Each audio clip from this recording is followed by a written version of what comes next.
My fiance screamed, "You're controlling! You need therapy!" So I went. Turns out therapy fixed me and exposed her. Now I've got peace of mind, and she's got her therapist refusing to see her for boundary issues. I'm Ethan, 32 years old, male.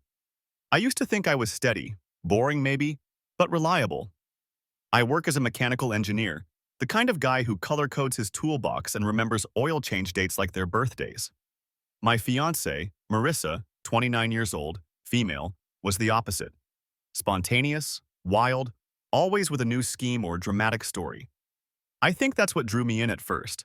I was the calm, she was the storm. When we met, it was at a rooftop bar in Chicago. She laughed too loud, ordered cocktails with names like Dragon's Breath, and teased me for drinking plain whiskey. She leaned in that night and said, "You look like the kind of man who needs someone to shake him up." I guess I believed her. For a while, it was thrilling.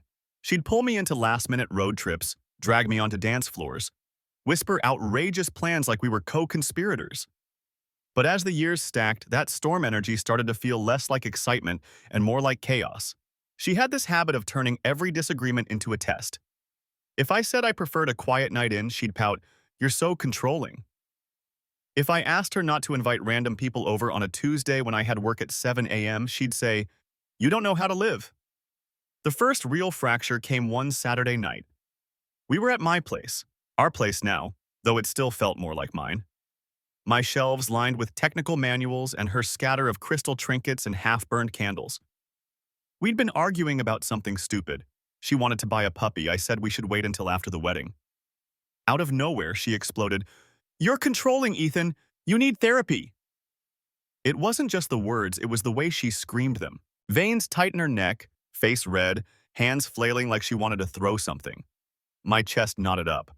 I'd heard couples fight before, but this was different. It wasn't frustration, it was rage. And for a second, I wondered if maybe she was right. Was I controlling? Was I too rigid? The room felt too small, like the walls were pressing in. I didn't yell back. I just stood there, stunned, cheeks hot, stomach churning. She stormed out, slammed the door so hard the picture frames rattled. That night I couldn't sleep. Her words looped in my head like a curse. Controlling, controlling, controlling. I stared at the ceiling until dawn and finally decided I'd go. I'd actually go to therapy. Not for her, not exactly, but because I needed to know if I was broken or if I was just being gaslit. What I didn't know then, therapy wouldn't just change me. It would unravel everything I thought I knew about her. The first time I actually walked into therapy, I felt stupid. Like I was a kid dragged to the principal's office for breaking a rule I didn't even know existed. I sat there in this beige room with a box of tissues on the coffee table, a little clock ticking way too loud, and across from me was Dr. Keller, 40s, female, calm in that unnerving way therapists seem trained to be. She asked, "So what brings you here?" And I swear the words came out of my mouth before I'd even thought them. "My fiancé says I'm controlling." I felt embarrassed even saying it. Controlling? I was the guy who worked late so Marissa could chase her dream of freelance event planning. I was the guy who picked up her car when it broke down, who set reminders in my phone for her doctor appointments because she'd forget. I didn't tell her what to wear or who to see. The only things I ever pushed back on were the big blowouts, like when she wanted to max out a credit card on a trip to Bali 2 months before rent was due. But saying it out loud, I realized how much her voice had been shaping my thoughts.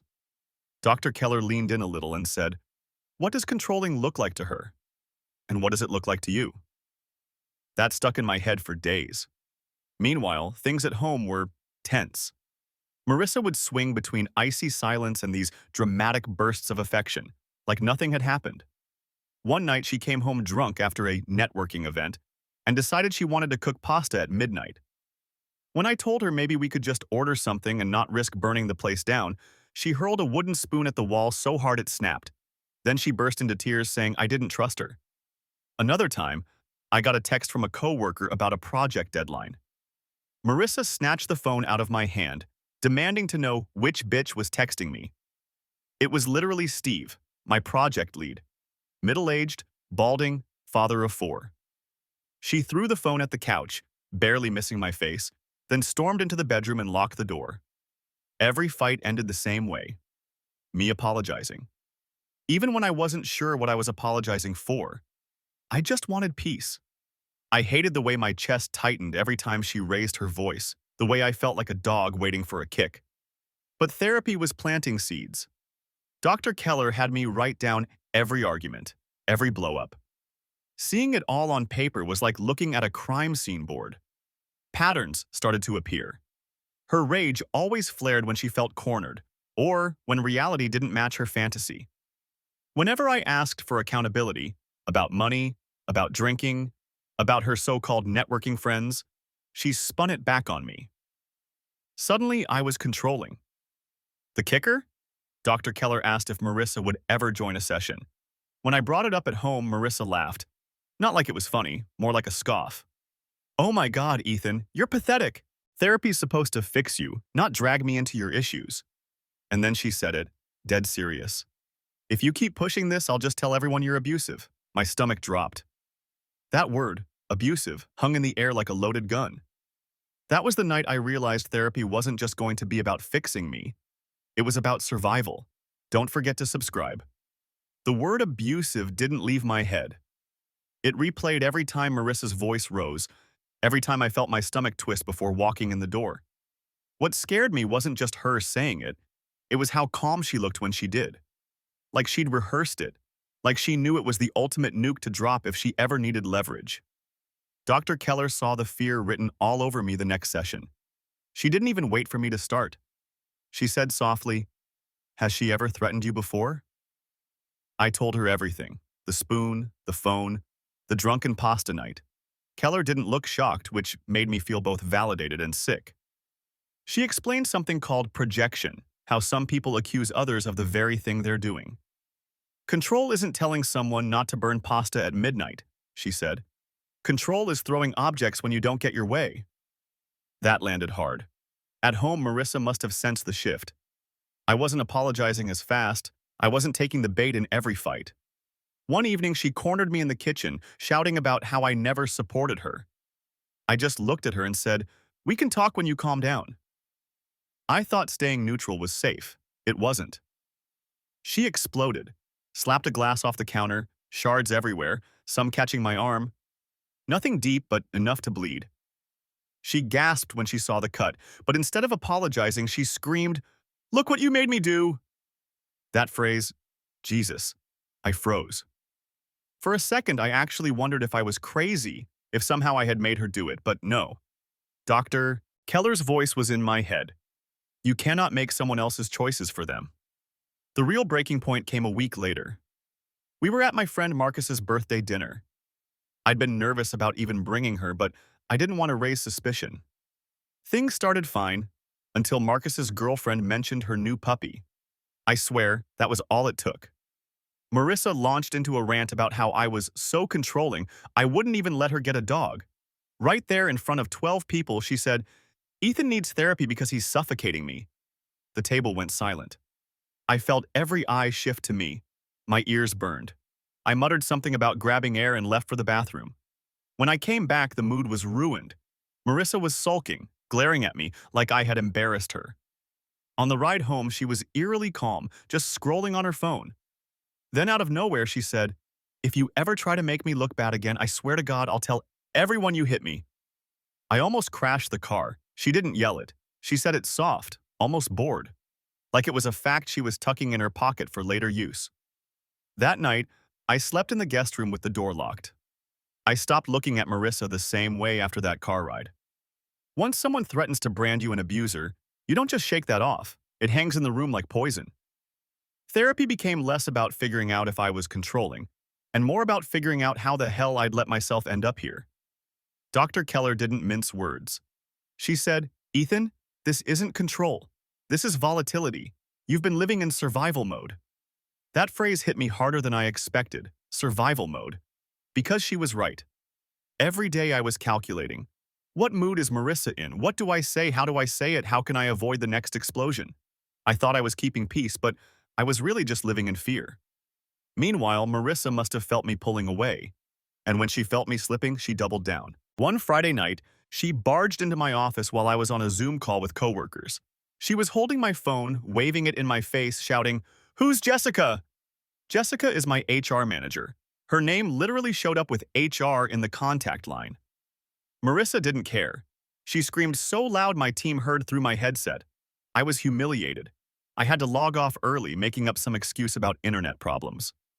Afterwards, she cried, swore she just loved me too much, that she panicked at the idea of losing me. But when I wouldn't hold her, she switched gears instantly. You're cold. You're a robot. No wonder you need therapy. Then came the night of the wine bottle. We were supposed to go to dinner with her friends. She was already buzzed when she started poking me about why I never showed her off enough. I tried to stay calm, said we should just enjoy the night. Next thing I know, she's hurling a half-full bottle of Merlot against the wall, red dripping down the plaster like blood. My ears rang from the sound. And then, she just walked out. Didn't even look back at the shattered glass, the ruined paint, the splinters across the floor. I sat there in the wreckage, breathing hard, staring at that streak of wine sliding toward the baseboard. Something in me broke. Not just anger, clarity. This wasn't love. This wasn't passion. This was a fuse burning toward disaster. At my next session, I told Dr. Keller everything. The threats, the glass, the phone incident. She was quiet for a long time, then finally said, Ethan, I don't usually say this directly, but she needs help. Serious help. And if she ever comes here, I won't continue seeing her as your partner's therapist. She has boundary issues that would compromise the process. Boundary issues. That phrase looped in my head the whole drive home. For the first time, I realized it wasn't me who needed fixing. It was her. And soon, the whole world was going to see it. Don't forget to subscribe. Update, wow. I didn't expect so many of you to respond, let alone with this much support. Honestly, I almost deleted my first post the morning after I wrote it. Felt embarrassed, like maybe I was exaggerating or just venting. But reading the comments? Holy hell. Some of y'all called things out I didn't even want to admit to myself. A few stuck with me. One person said, she doesn't want a partner, she wants a puppet. That hit like a sledgehammer. Another said, the first time she threatened to accuse you of abuse, you should have packed a bag. You're right, I froze. I wasn't ready to face what that really meant. And then there were the dark humor ones. Someone told me to yeet the whole wine bottle wall and send her the repair bill. Not gonna lie, I laughed harder than I have in weeks. So here's what's happened since I last wrote. 2 nights ago, Marissa lost it again, this time in public. We were at a small restaurant near our place, just the two of us. Things were tense but civil. She asked to try my food. I said sure, slid the plate toward her. Next thing I know, she's accusing me of treating her like a child because I didn't cut a piece for her. I swear to God, within 30 seconds, she was standing up in the middle of the restaurant, screaming that I was controlling everything, even how she eats. People stared. A waitress tried to intervene, and then she threw her water glass across the room, shattered against the bar.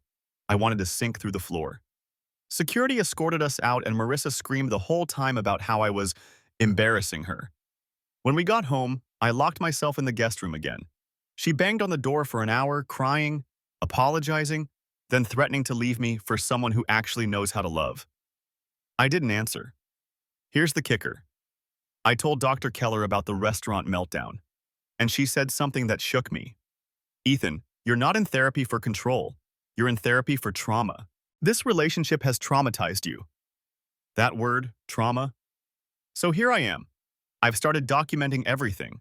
Photos of the wall with the wine stains, screenshots of texts where she calls me pathetic, even a video from last night where she's pounding on the door screaming. My stomach churns even writing this, but I know I need proof in case she ever tries to make good on her threat to call me abusive.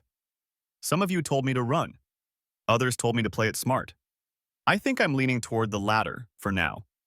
If she wants drama, she's going to get it. But on my terms. Because therapy didn't just give me peace of mind, it gave me strategy. And soon, Marissa is going to learn what it feels like when the mask slips in front of everyone. After the restaurant fiasco, something in me snapped. Not in a reckless way, but in that cold, steady way you get when you finally hit your limit. I realized Marissa thrived on chaos because chaos kept me on defense. If I wanted out, if I wanted peace, I couldn't just pack a bag and hope she let me go quietly. I had to take control of the narrative she thought she owned. So I started small. Documenting everything wasn't just about legal safety anymore. It was ammunition. Every slammed door, every shriek, every glass shattered became another piece of evidence. I started backing up files to a hidden drive. And then came the opening I didn't expect. Marissa announced she wanted to start therapy herself, just to prove I'm not the crazy one. Her words, not mine. She demanded Dr. Keller see her too. I told her flat out, Keller said it would be a conflict of interest. That lit the fuse. She went ballistic, screaming that I'd poisoned the therapist against her, that I was conspiring to make her look unstable. She even grabbed my phone and tried to call Keller herself, shrieking into the voicemail that I was controlling her access to mental health. But here's the twist. Keller did call her back, and she refused to see Marissa. Told her bluntly that her behavior in contacting her crossed professional boundaries, and that she wasn't an appropriate client for the practice. Marissa lost it. Lost it. She smashed a framed photo of us on the coffee table, glass everywhere, and screamed so loud the neighbors came to the door asking if I was okay. She spun it, of course, told them I was having an episode, and she was trying to calm me down. That was the exact moment I decided revenge wouldn't be quiet. See, Marissa cared about image more than anything. She wanted to be seen as the fun, magnetic, put-together one. But behind closed doors, she was a hurricane tearing through the drywall. So I stopped hiding it. The next time she had a meltdown in the middle of our apartment, throwing a lamp because I said I couldn't drive her across town while I was working, I didn't just sit there. I hit record. Video. Her screaming, the lamp shattering, her shouting, "You'll regret this, Ethan. I'll make sure everyone knows what kind of monster you are." I uploaded it to a private album. Password protected. Shared only with myself, Keller, and one other person, Marcus. The same friend whose birthday dinner she ruined. Because if Marissa wanted an audience, she was going to get one. And for once, I wasn't scared of her threats. I was counting on them. After I sent that video to Marcus, I felt lighter. Not happy, not safe, but lighter. Like for the first time in months, the burden wasn't just mine to carry. Keller had seen it. Marcus had seen it. I wasn't crazy. But Marissa must have felt the shift because she doubled down. She started showing up at my office unannounced, making scenes in the lobby. Once she actually grabbed my arm in front of my manager and hissed, "If you keep trying to make me look bad, I'll ruin you." My manager pulled me aside later and asked if everything was okay at home. I lied. Said it was just stress with the wedding planning. Then she escalated in a way that made my skin crawl. She logged into my laptop. I don't know how, maybe she guessed my password, maybe she watched me type it once. But I came home to find emails drafted to my boss accusing me of harassment, drafts to my family painting me as controlling and manipulative. None of them were sent, but the fact that she had them ready, it was like finding a loaded gun pointed at my head. That night, I stared at her across the dinner table and realized she was daring me to leave. Daring me to call her bluff. So I did. The opportunity came fast. Marcus invited us both to a small gathering. Just friends, nothing fancy. I knew Marissa would show up because image was her religion. And I knew she wouldn't be able to resist performing. Sure enough, halfway through the night, she started picking at me. First, little jabs.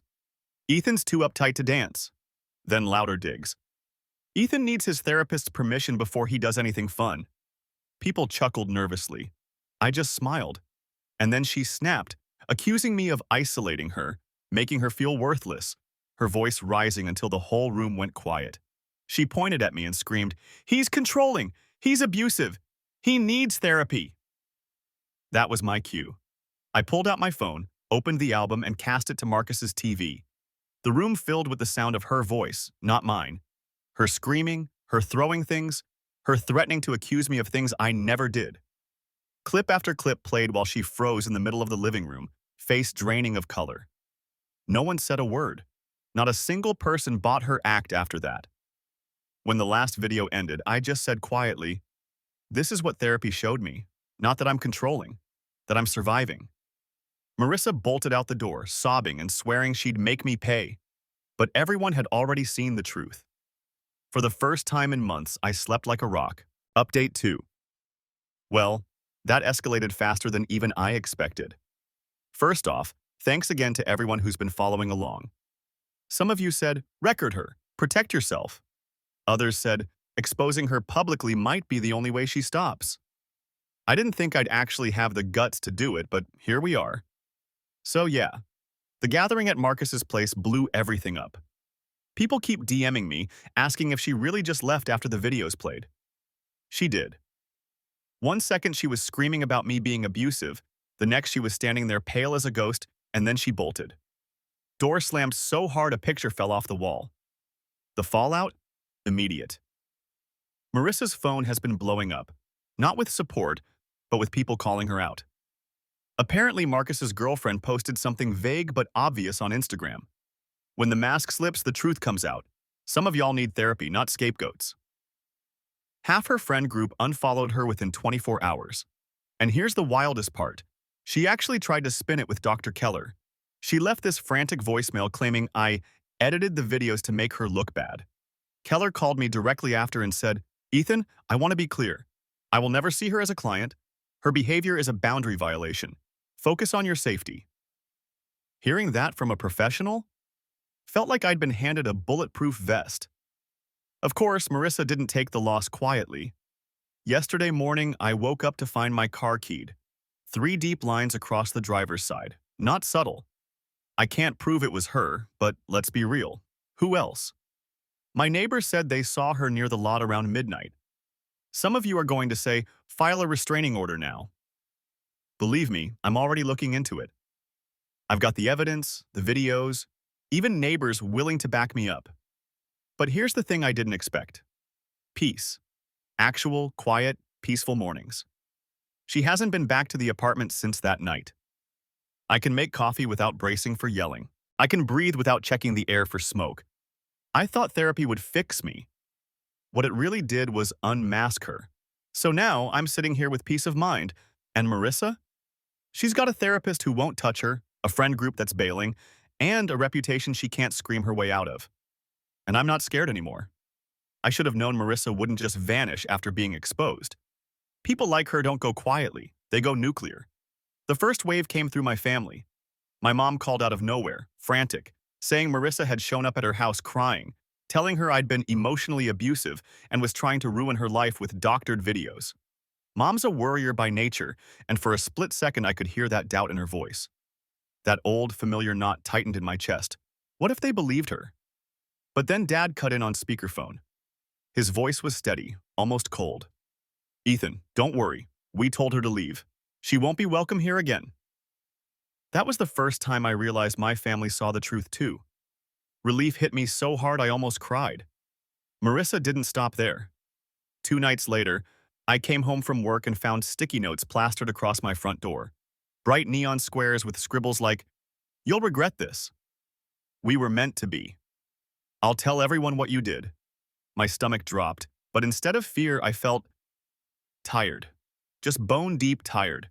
I peeled them off, photographed each one, and slid them into the growing folder of evidence. The real kicker came on Saturday morning. Marcus called, voice tight. Dude, she just showed up at our place. She was pounding on the door, demanding I delete that Instagram post. My girlfriend's freaking out. That's when I made my move. I filed for a restraining order. Walked into the courthouse with my folder. Photos, videos, neighbor statements, screenshots of texts. The clerk barely raised an eyebrow. It was like she'd seen 100 cases just like this. While I was filling out the paperwork, my phone buzzed. A new message from Marissa. A photo of the broken wedding photo frame she'd smashed weeks ago. Caption: "This is what you did to us." I didn't even reply. I just forwarded it straight to my lawyer. For the first time, I wasn't reacting. I wasn't scrambling to fix her storms. I was steering my own ship. That night, I sat on the couch with a beer, listening to silence. Real silence. No footsteps pacing, no screaming, no glass shattering. Just me. And it hit me. Therapy hadn't just fixed me, it had given me back my life. But I knew Marissa well enough to know she'd try one more thing before the end. She always did. And when she did, I'd be ready. I thought the restraining order would scare Marissa off. It didn't. If anything, it pushed her over the edge. The final straw came 2 weeks later. I was leaving work late, the office lot nearly empty, when I saw her car parked across the street. Headlights off, just idling. My stomach dropped, but this time not from fear, more like a grim recognition. Of course she'd be here. I walked to my car slowly, deliberately, pulled out my phone and started recording. As soon as she saw the camera pointed at her, she jumped out of her car and started screaming across the lot, loud enough that a couple people from the night shift poked their heads out the door. "You ruined me, Ethan. You made everyone hate me. You're sick. You're abusive. You need therapy." The irony almost made me laugh. She stormed closer, wild-eyed, but stopped short when she realized I wasn't flinching. I was just standing there, calm, with half the office watching and my phone camera locked on her. That's when she made her mistake. She grabbed a rock from the landscaping bed and hurled it at my car. The crash of glass as it shattered the passenger window echoed through the lot. Silence after, everyone watching. I didn't say a word, just kept recording until she realized what she'd done. Her face went pale, and she bolted back to her car. Tires squealed, taillights disappeared into the night. By the time I got home, I'd already sent the footage to my lawyer, my manager, and the police. Within 48 hours, she was served with charges for violating the restraining order and property damage. And just like that, the chaos was over. I heard through the grapevine she'd tried a couple more therapists, but word travels fast. Nobody would take her on after she'd been flagged for boundary issues. Her friends, gone. Family, embarrassed, reputation, shattered, like the glass of that wine bottle on my wall. Me? I kept going to therapy. But not because I felt broken anymore, because I wanted to keep building myself back up. The apartment is quiet now, peaceful. The wine stains are painted over, the broken photo frame replaced with a simple print of a mountain trail. Sometimes I catch myself staring at it, thinking about how close I came to losing myself in her storm. Marissa screamed that I needed therapy. She was right. Therapy fixed me. And in fixing me, it exposed her. Now I've got peace of mind. And Marissa? She's got nothing but her own echo chamber. And honestly, that's the sweetest revenge I could have asked for.